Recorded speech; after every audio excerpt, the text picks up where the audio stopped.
más tempranas de la aterosclerosis. Pregunta clásica de examen, que se conocen como estrías grasas. Ya está.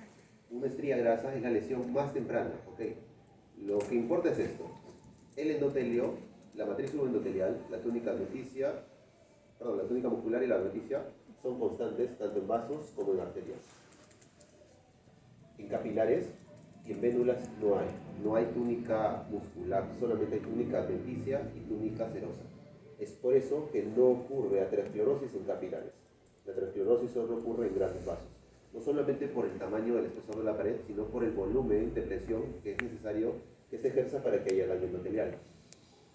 Aquí lo que tenemos es un ejemplo del daño endotelial leve que recluta plaquetas. Las plaquetas tratan de reparar el endotelio, sin embargo, antes de que lo hayan realizado, la matriz subendotelial ha sido expuesta al exterior. Al exponerse, las plaquetas circulantes la detectan y se adhieren. Pero no se adhieren solo para taparla, se adhieren y comienzan a liberar citoquinas, como por ejemplo la interleucina 6. Cuando liberan las citoquinas, le dicen al sistema inmune, en este caso los polimorfonucleares, hey, aquí hay un daño endotelial. Estas células son ciegas, para ellas que haya matriz subendotelial expuesta es igual si es un gran vaso, o si es un gran corte, o si es algo pequeño. Recuerden, son células que no ven, no tienen ojos, no tienen cómo decidir si lo que se ha roto es del tamaño de un balazo o de un cuchillo o es chiquitito. Ellas solo se lo comunican al sistema inmune. El sistema inmune libera polimorfos nucleares al interior de la matriz subendotelial. Un polimorfo nuclear es un histiocito circulante. Cuando un polimorfo nuclear sale del sistema vascular a un tejido, se convierte en un histiocito. ¿Ya? Polimorfo nuclear e histiocito. Polimorfo nuclear es Pikachu. El histiocito es Raichu. ¿Capiche? Aunque para ustedes sería algo como que ven 10 y no sé qué cosa. Entonces, eso que ven ahí son histiocitos que alguna vez fueron polimorfonucleares. Esos histiocitos están ahí porque se ha inflamado la matriz subendotelial, porque se ha expuesto la matriz subendotelial, porque el endotelio se ha dañado, porque la presión estaba elevada. Los histiocitos pueden mantenerse ahí mucho tiempo. Por eso es que los pacientes pueden tener estrías grasas. Tú puedes nacer con estrías grasas, tener estrías grasas porque eres un niño gordito y robustito, pero de pronto te conviertes en futbolista. Si te mueres van a encontrar estrías grasas, pero no aterosclerosis. Pero si no, esas estrías grasas, en un escenario de dislipidemia, comienzan a acumular colesterol. ¿Dónde hay colesterol, chicos?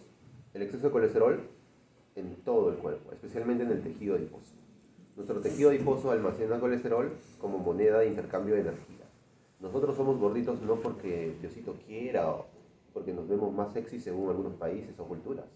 Para los griegos las mujeres gorditas eran muy bellas. Vámonos a Grecia. No. Nosotros almacenamos colesterol inevitablemente para acumular energía en el tejido adiposo.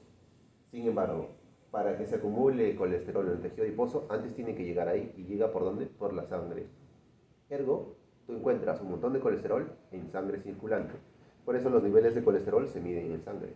Hay pacientes que tienen tanto colesterol en la sangre que su sangre parece un capuchino.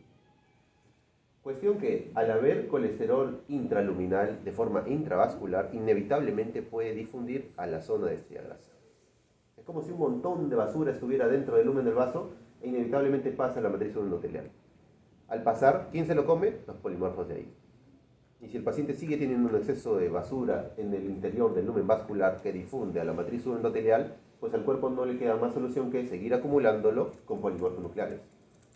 El cuerpo no decide, mira, se está acumulando colesterol ahí, mando enzimas lipasas para que desaparezca. No se puede, porque si la enzima lipasa desapareciera el colesterol, se convierte en triglicéridos y vuelve a la sangre.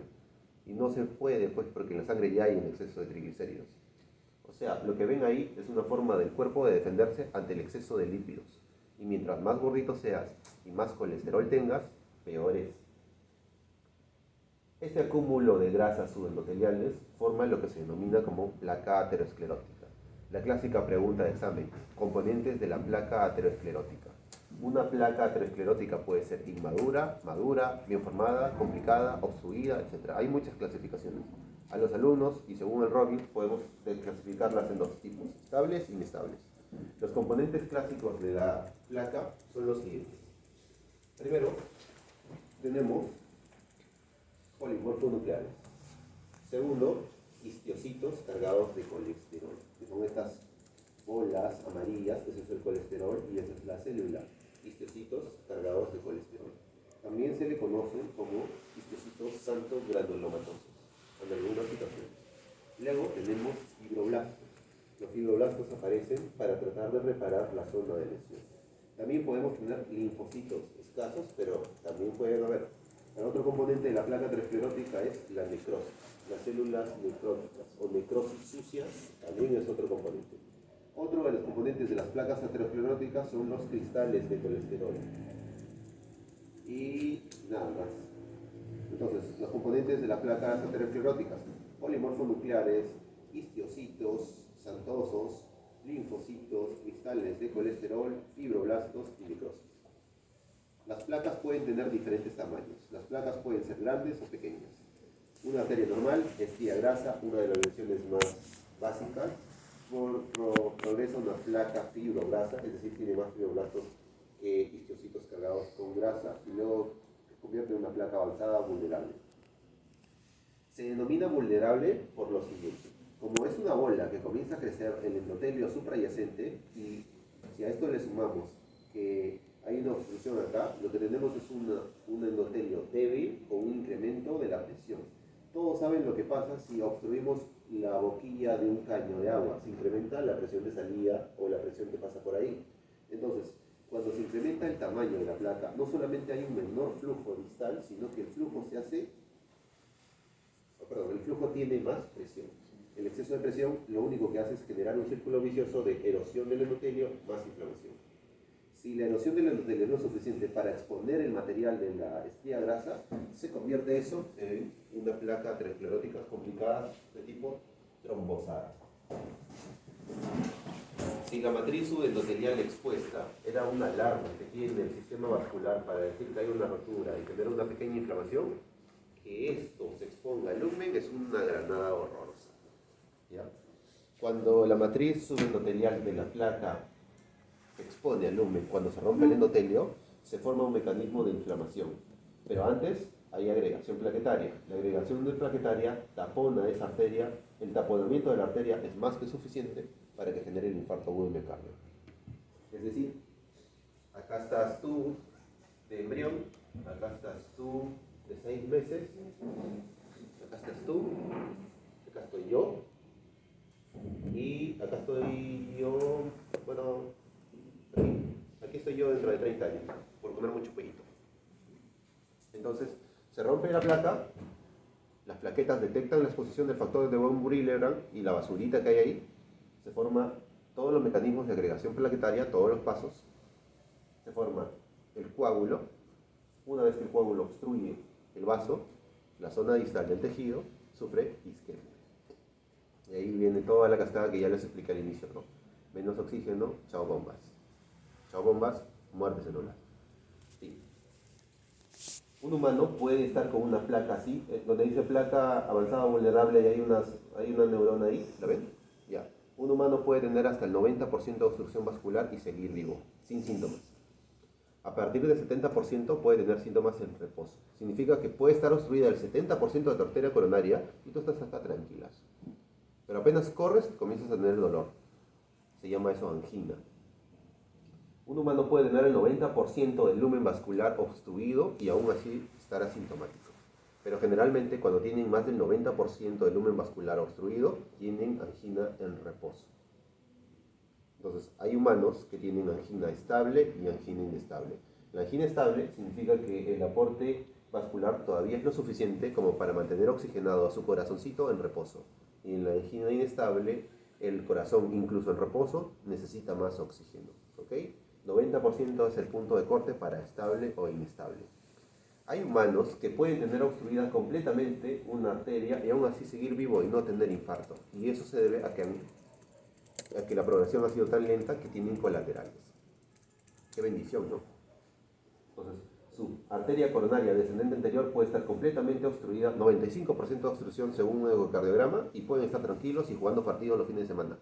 ¿Por qué? Porque han hecho otras ramas que van por otro lado y que irrigan este corazón. Qué bendición, Diosito los quiere. Diosito tiene sus favoritos.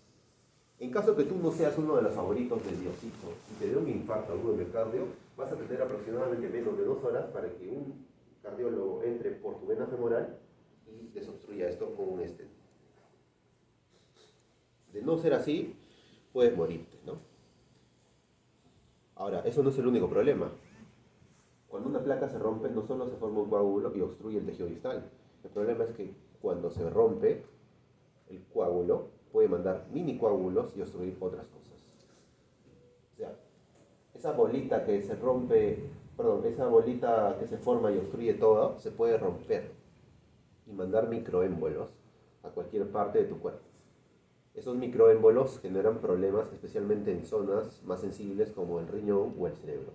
Es por eso que existen los accidentes isquémicos transitorios, cerebrales.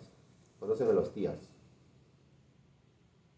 Ya, no lo conocen. El AIT o TIA, accidente isquémico transitorio cerebral, significa que hay una obstrucción vascular de arterias cerebrales secundarias a un evento trombótico. Es decir, el paciente tuvo un trombo. El trombo se convirtió en miles de trombitos y los trombitos terminan en la corona radiada la mayoría de veces, generando TIAs. Tal vez, no creo, pero van a tener pacientes que van a llegar y van a decir, "Ay, no puedo hablar", y al día siguiente están normal. O pacientes que llegan y te dicen, no sé quién soy, y al día siguiente están normal. ¿Me entienden? Ellos han tenido TIAs. Significa que ha habido un trombo que ha obstruido una parte de su cerebro. Esa parte de su cerebro sufre un déficit neuronal. Ellos tienen un déficit neurológico en consecuencia, pero es transitorio. 24, 48 horas después están normales. Pero claro, eso significa que puede volver a suceder. Que tienen una bomba de tiempo en su cuerpito caribeño. ¿Ya? Entonces, si nosotros volvemos atrás otra vez todo, paciente de 65 años, muere a las 6 de la mañana. ¿Por qué a esa hora? Creo que les expliqué, ¿no? ¿O no? Por el aumento de la adrenalina en las mañanas a la hora de despertarse. Claro. Si nosotros resumimos todo lo que les he enseñado, 60 años, se murió a las 6 de la mañana. ¿Por qué se murió a esa hora y no a las 3 de la tarde? Porque cuando quería levantarse, su cuerpo liberó los suficientes corticoides para que su frecuencia cardíaca se incrementó. Frecuencia cardíaca incrementada, más demanda de oxígeno. Tenía aterosclerosis, no era el oxígeno suficiente, hizo arritmia. Hizo muy probablemente una fibrilación ventricular, causa principal de muerte súbita cardíaca antes que el infarto agudo de miocardio. O sea, el algoritmo es así. Antes de que tu corazón se pare, primero fibrilo. Significa que si yo te obstruyo la coronaria descendente anterior durante 30 segundos, tu corazón va a fibrilar y luego te vas a morir. ¿Entiende? O sea, antes de que el paciente se muera, hay una fibrilación ventricular y muchos se marean con eso. Les ponen, causa más frecuente de muerte súbita cardíaca, infarto agudo de miocardio o fibrilación ventricular. ¿Fibrilación ventricular? Infarto, chica, te lo he dicho. Es un medio para un fin, ¿me entiendes? Es como decir, causa más frecuente accidente de tránsito, ¿el carro o el conductor? El conductor, pues. ¿Se entiende, no? Supongamos que este es mi corazoncito y mi corazoncito recibe sangre. Si se obstruye, no te vas a morir, tu corazón no se va a detener en ese momento. Va a sufrir una disminución severa del aporte de oxígeno. Y las fibras de Purkinje son una de las que más consumen, porque están produciendo un montón de impulso eléctrico y neurotransmisores. Por lo tanto, como son fibras nerviosas, son miocardiocitos con diferenciación nerviosa, lo primero que vas a tener es un evento en donde comienza a contraerse, primero parcialmente de forma arrítmica y desordenada, y luego todo el ventrículo. La contracción de todo el ventrículo hace que te desmayes. Si esto se mantiene, el resto de tu cuerpo no recibe oxígeno y te mueres. Es decir, se obstruyó, fibriló, se murió. Se obstruyó, fibriló, se murió.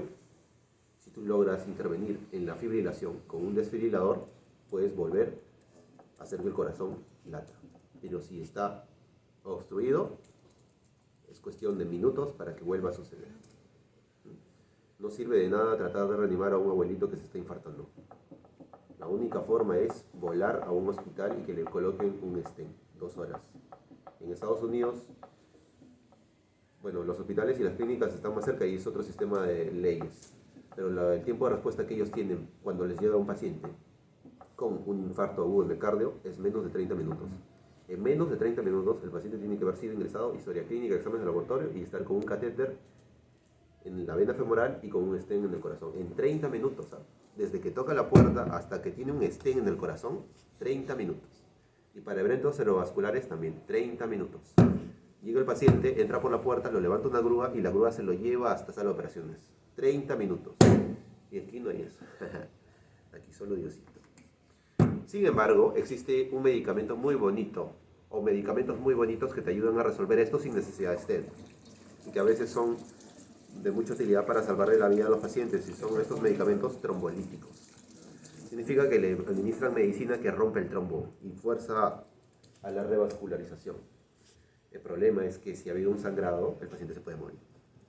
Y a veces no es suficiente, a veces el trombo es grande y lo único que hace es romperse, fragmentarse y convertirse en múltiples trombos y obstruir más vasos y peor. Sin embargo, es la única forma de salvar a alguien, ¿no? Si tienes un paciente que se está infartando o tiene antecedente de hipertensión arterial y no tienes un stent cerca, lo único que te queda es darle trombolíticos, sabiendo que se puede morir. Eso lo van a llevar en cardio. Muy bien. Entonces, si yo les preguntase, ¿causa principal de aterosclerosis, dislipidemia o hipertensión? Dislipidemia. Yo me explico.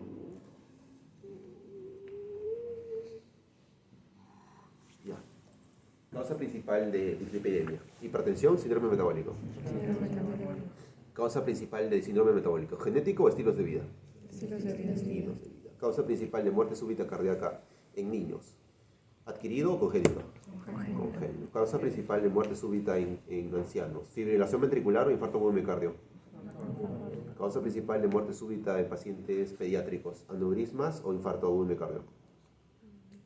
Aneurismas. Causa principal de muerte súbita cardíaca en pacientes de 30 a 40 años. ¿Infarto agudo de miocardio o eventos cerebrovasculares? ¿Cuál es el evento cerebrovascular más frecuente que causa muerte súbita? Aneurismas. ¿Ya? Muy bien, chicos. Seguimos. ¿Hasta aquí lo tenemos? Miren toda la información que les he dado en no sé cuánto. A ver, ¿qué tenemos acá? Falta un montón. Acá tenemos una macroscopía de cómo lucen inicialmente las estrías grasas. Esas manchas amarillo pálidas son estrías grasas. Así inicia la lesión. La lesión comienza a progresar hasta que se forman las verdaderas placas ateroscleróticas. Histológicamente una estrella grasa es básicamente endotelio e histocitos. Lesión tisular endotelial compuesta por endotelio e histocitos subendoteliales, estría grasa. Componentes de la estría grasa, de la placa aterosclerótica: fibroblastos, polimorfos, histocitos, cristales de colesterol, ¿qué más? Linfocitos, necrosis cistosas.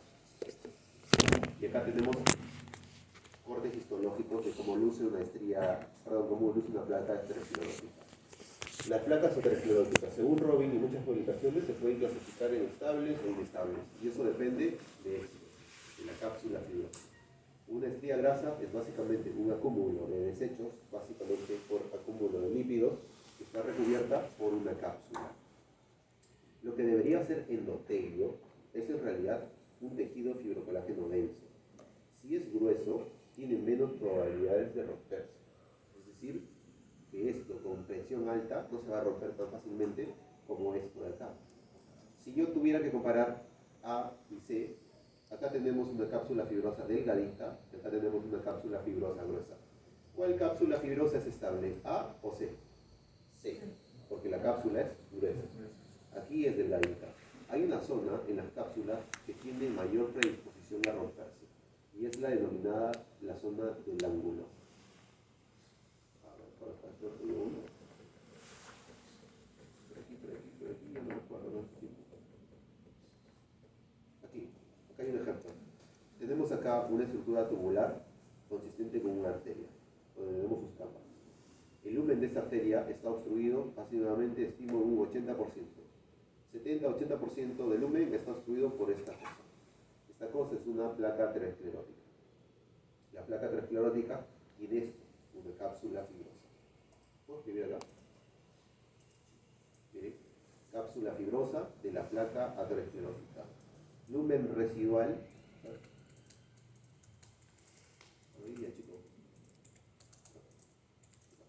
Lumen residual del vaso. Muy bien. La placa aterosclerótica tiene ciertos ángulos. Tiene una zona. ¿Cómo puedo elegir el color? Abajo en el botón. En el botón. Sin aprobar. No.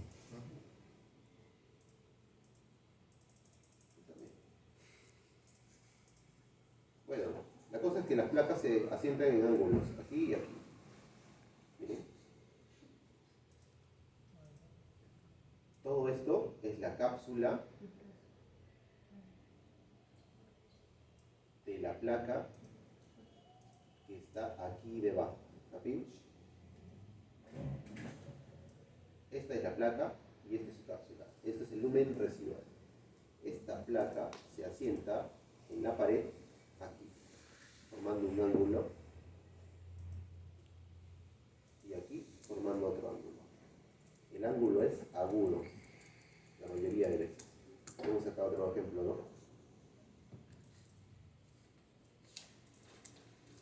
En este caso, el lumen residual se ha visto obstruido por un evento.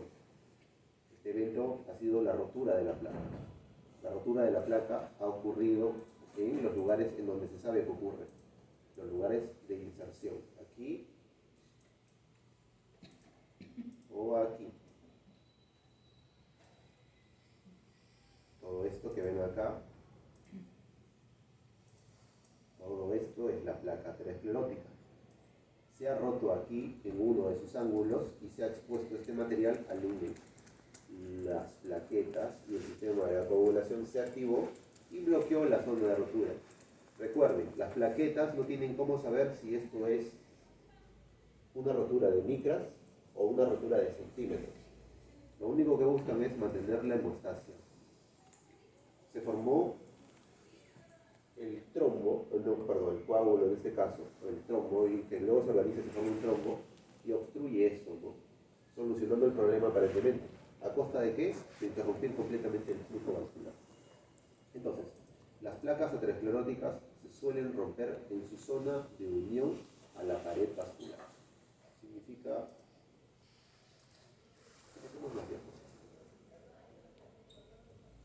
Significa esto, ¿no? Lumen, placa, zona de unión de la cápsula, aquí. Zona de unión de la cápsula, aquí. ¿Por qué la zona de unión, doctorcito? Gracias por preguntar. Muy bien, doctora. Aquí. La zona de unión es la zona en donde la capa se hace más delgada. Así que es entendible que es la zona en donde se puede romper más fácilmente. Miren acá hay otro ejemplo. Muy buen ejemplo. Cápsula de la placa y su zona de unión con la pared.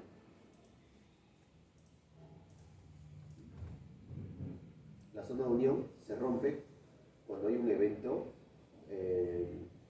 de incremento de la presión, muy probablemente, y al romperse se expone, ¿no? Estos ángulos de acá. Se expone uno de estos ángulos, se forma el tapón y toma, ya tienes tu evento vascular. Entonces acá tenemos más cortes histológicos, lo mismo de siempre, qué aburrido, más. Acá hay otro ejemplo. Aquí lo que vemos es un fenómeno en donde ha ocurrido varios eventos trombóticos. Este de acá es un paciente que estuvo bendecido por el Señor 3 veces. Tenemos acá una placa. Se ha roto por acá y se formó este coágulo. El paciente sobrevivió. Se volvió a formar una placa encima de la placa antigua. Se volvió a obstruir y se formó otra más. Este señor tuvo 3 eventos de obstrucción por placa y siguió vivo, el favorito. Pero obviamente ocurrió uno más y se formó el último trombo. Lo último que quedaba del lumen se murió, creando un infarto distal, ¿no? Vemos otro ejemplo. Aquí hay una desorganización total de la placa, pero lo que llama más la atención acá es el trombo, ¿no? Este trombito. Estas cosas que ven acá, estas cosas alargaditas,